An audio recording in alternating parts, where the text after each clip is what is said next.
Sempre più tecnologia nelle corsie degli ospedali veneti. A Padova sbarca infatti un nuovo robot, si chiama Da Vinci XI e sarà capace di rivoluzionare la chirurgia. Vediamo il servizio.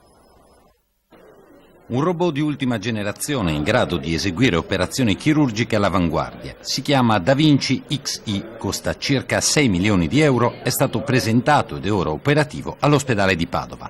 4 arti meccanici guidati dal chirurgo attraverso una console consentono di accedere a zone di per sé difficili da trattare, limitando così i rischi per medici e pazienti ed aumentando il buon esito degli interventi. Abbiamo un'estrema precisione perché tutti i nostri movimenti fatti alla console vengono traslati attraverso un'apparecchiatura computerizzata e quindi vengono totalmente annullati qualsiasi tremore e soprattutto possiamo raggiungere, per la dimensione degli strumenti che vanno dentro, possiamo raggiungere delle zone molto piccole del corpo umano. Infatti è molto indicato per alcune aree, per esempio nell'urologia, nello scavo pelvico, cioè piccole zone dove noi con le mani faremo fatica ad arrivarci. I vantaggi si traducono in una ridotta invasività dell'intervento chirurgico, quindi forellini invece di taglio, si traducono in una dissezione più precisa dei piani chirurgici, si traducono in una ripresa nel post operatorio molto più veloce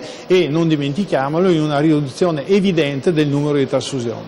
Da Vinci XI è solo l'ultimo di una serie di nuovi robot sbarcati nelle corsie degli ospedali veneti che, anche grazie ai 70 milioni annui che la Regione dà alla sanità, diventano sempre più moderni. Le priorità sono grandi dotazioni tecnologiche, far star poco i pazienti in ospedale e curarli bene. L'età della vita in Veneto si allunga.